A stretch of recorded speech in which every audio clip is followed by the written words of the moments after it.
So I'm pretty sure every single person watching this video will agree that Manchester United were pretty terrible last season. Like, incredibly underwhelming. We were just straight up bad for large parts of the season. And as a result, there is a lot of work to do this summer as we head towards the start of next season.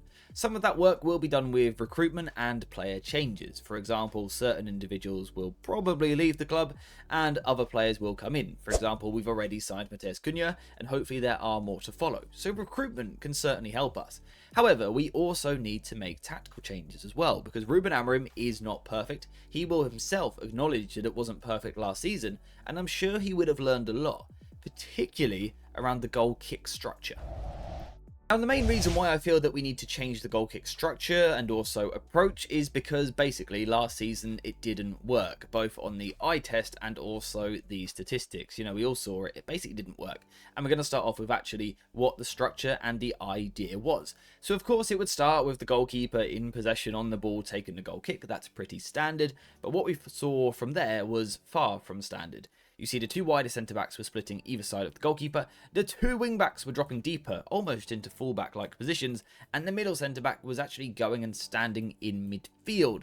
And the problem here, basically, was that we couldn't really play the ball out in the first phase. We couldn't play in these positions because, for example, a central centre-back in this position is not press resistant. They're not agile enough to play on the turn. They don't have the 360 scanning ability and turning radius. They're not suited to playing in this way. And as a result, Manchester United actually lost the ball in dangerous positions, the second most in the Premier League last season. That's a problem. Basically, we were giving it away in these areas with mistakes either through dribbling or passing, more than pretty much every other team in the league. It also doesn't look great in terms of our pass completion as well. In these areas, we were 10th best for our pass completion in the first phase. So again, basically, it didn't work in the first phase. We were unable to play out from the back. And as a result, the only solution really was to send the ball long. You can see Onana ranks relatively high for the percentage of goal kicks that he was launching over 40 yards. And you can also see the rough area where United were aiming with their goal kicks. Now, traditionally, this isn't too much of a problem. Going long over the press is actually a pretty good idea if you have target men that you can send the ball long to. When you've got Garnacho in the left forward position, you don't have that. When you have Rasmus Højlund up front, who is far from a target man, you don't really have that. So that was the problem for United last season. We couldn't play the ball out from the back in these positions. We couldn't play in these areas. So as a result, we had to send the ball long, and we couldn't really win that ball either. So yeah, it didn't work. So what we have highlighted there is basically the two problems that Manchester United faced on the goal kick approach. And I think goal kicks are so important in football because they are almost that reset opportunity. This whole topic is something that we covered in a live stream yesterday. If you want to see future live streams, make sure to subscribe to the channel and get notifications on so you don't miss them, because you can be involved in these discussions live, because I genuinely use that information for videos like this. But that was the problem last season. We couldn't play out from the back. We couldn't move the ball through the first phase because we didn't have the right players to play in those positions. And as a result, we sent the ball long and we couldn't win the long ball. So there's two problems to fix there, which means there's essentially two solutions. The first solution for United to consider in the transfer window, I would say, is improving our ability to go long. Now, I don't necessarily mean improving Onana's long passing ability, for example. I think he's fairly competent with that, but I think we need to improve the players that we are targeting. You know, going long to Garnacho and Højlund just, it doesn't work. What you need to do is bring more physical players into the front line. Someone like Matheus Cunha, compared to Garnacho, yeah, that's a physical upgrade. So United have addressed that relatively well. If we were to sign Mbeumo for the right forward position, compared to Bruno Fernandes, for example, aerially, I would say that is an upgrade. He's very physical. I've discussed his ability to play potentially as a wide target man. You could also make the same comment if we signed Ollie Watkins or Victor Osimhen, someone like that. Again, they would be better aerially than Rasmus Højlund was last season. So that is kind of solution one. I think already sorted. I think Manchester United have already started to assess this problem. The other problem is this situation in the first phase. And the problem we have is that when we pass to one of these wider centre-backs here, they don't trust the midfielders. Or Amorim doesn't trust the midfielders and doesn't want us to pass into that. It's one of the two. And the reason why we probably don't trust them is because one is often Casemiro or Manuel Ugarte, hardly press-resistant first-phase specialists, and the other is Harry Maguire or De Ligt, essentially playing in a midfield role. And the problem is this role is just incredibly difficult. I don't think they can do it. So what you might say is, could we find someone else? So what we need to do is think about what this player requires, what this role requires. And I would say it requires agility. I would say it requires press resistance and a passing ability to move the ball forward. Manchester United don't really have a centre-back that ticks those boxes, apart from Lisandro Martinez in terms of the press resistance, but then he struggles with the central centre-back position defensively. So we've got a problem here. The role is so specific, so niche, that it's incredibly difficult to find a player to fit it. So therefore, the solution has to come in the structure.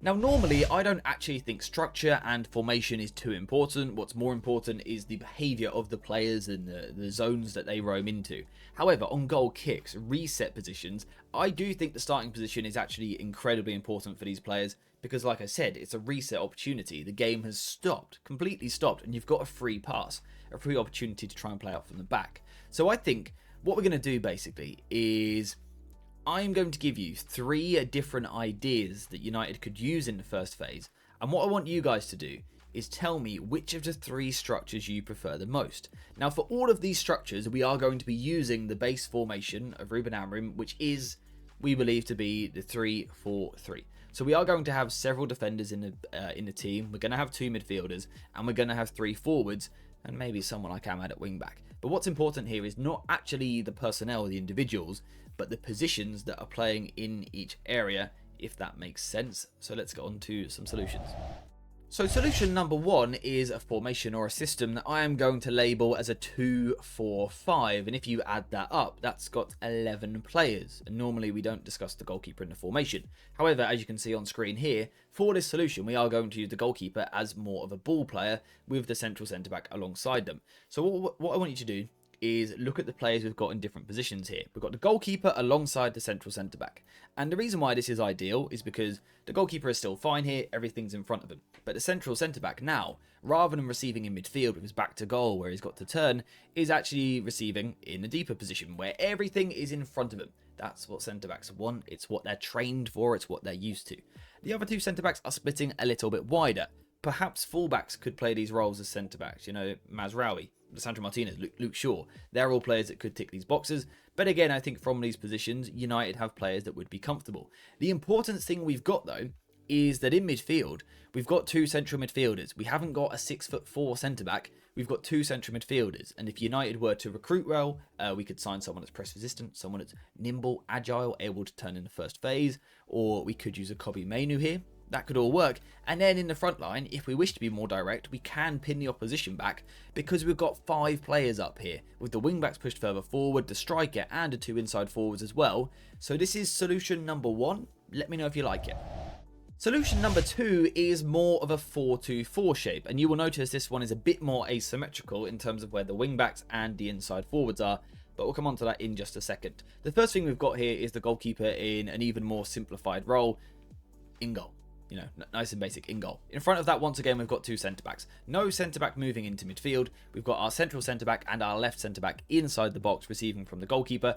They can both face the play.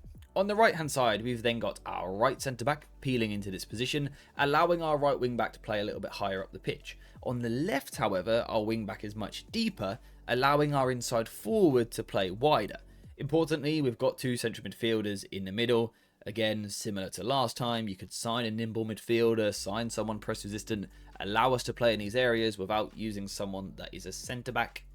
Seems logical, but also we've got the ability still to pin the opposition because we've got 4 players on the front line, a wing-back, 2 inside forwards, and also the striker. So this is solution number 2. It gives us solutions in the first phase, but still the ability to go long, and again, all the players are in comfortable zones.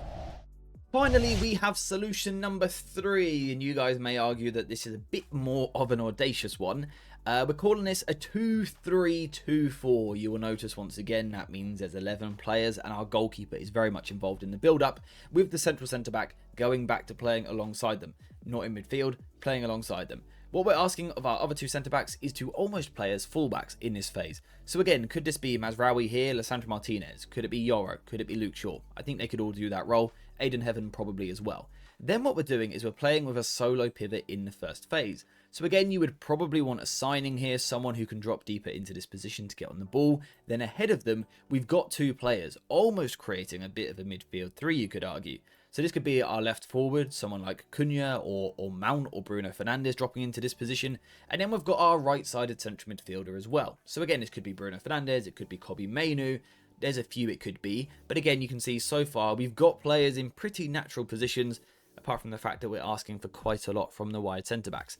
When we then move to the front line, once again, we've got 4 players on the front line instead of 3, so we are committing more players higher, with the 2 wing-backs pinning the opposition full-backs, allowing us to play in deeper areas, and of course also the striker nice and close with the centre-backs alongside a forward with him as well. So what we've got here is solutions in the first phase, with probably a midfielder really involved in the build-up who's got to be reliable on the ball in the first phase. We've got the ability to get 3 men in midfield, which I think is important, all while still pinning the back line.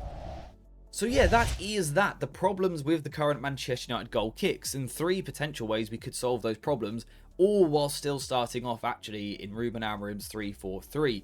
Now it is over to you guys to let me know which solution you prefer in the comments down below. What is it? Is it solution 1, solution 2, or solution number 3? Let me know what you think in the comments, and also let me know what you think of this slightly different style of video based on the live stream that we did yesterday. Do you like this sort of video where I recap the live stream for people that couldn't see it and also pose some question to you guys, or do you not like this style of content? If so, that's also fair enough. Something slightly different. So let me know what you think in the comments. Also, leave a like if you wouldn't mind. If you could please subscribe, get notifications on, that would be greatly appreciated. But apart from that, we're finished. So thank you very much for watching, and I'll see you in the next one.